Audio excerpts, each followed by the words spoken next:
Is the Christian life complicated or simple? It's a question which will impact a lot of what a person will do as a Christian believer. And today I'd like to deal with that question. This is Eric Slawick, aka the UWM Pen Guy, for all my UWM friends. And if you liked what you're seeing, as always, remember to hit subscribe and like and subscribe, please, to help the channel grow. And without further ado, let's get into the Word. So this video may just be kind of a slight addendum or addition to the last video, because there's one extra point I'd like to cover, and that is the question of exactly what provisioning can look like. Now, provisioning, as I described in the last video, was kind of it's a complicated activity.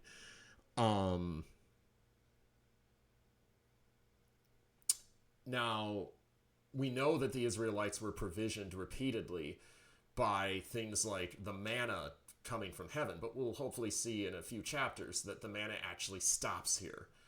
And so what Joshua is commanded to do in verse 11 here is actually, it's just Joshua working out his salvation, quote unquote. It's just the human word side of things. So there's certainly providence, and there may be some supernatural intervention from time to time in this. But the complexity of the Christian life is actually something which is relatively human in the way it plays out. As I describe in one of my broader themes videos for the book of Joshua, I'm not a person who believes that miracles are ongoing today. I believe there's an age of miracles and that has come to an end because they have served their purpose. So that the complexity will be the norm. The complexity will be the ordinary way things happen. And there's much to say on this in Joshua and elsewhere. But even when during the age of miracles, as we'll hopefully see in Joshua chapter 10, you had examples of where the supernatural part was actually designed to aid the human part. The sun stands still in Joshua 10, and I'll put it up on screen here just to reference it, that Joshua prays, which is prayer is somewhere in between.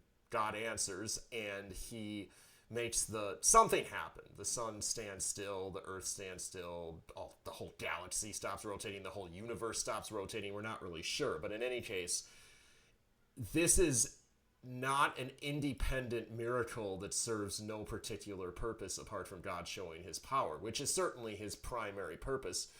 But it actually serves a secondary purpose of aiding Israel in winning the battle and aiding them in what would be their equivalent of the work of God. So the complexity is still there. Joshua made provisions for that battle. He got his units together in military formation. He led them into battle. He did all the things that he was commanded to do earlier in chapter 1, verse 11. So that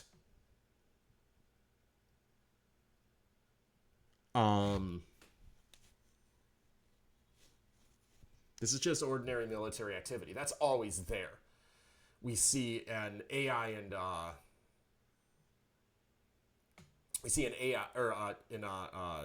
Jericho also. It's the same thing. They gather together.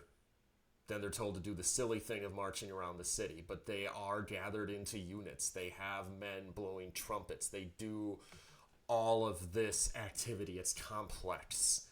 I would argue from all of this that the Christian life is very complex. The spiritual life is very complex. And anyone who wishes to simplify it will almost always fall into legalism.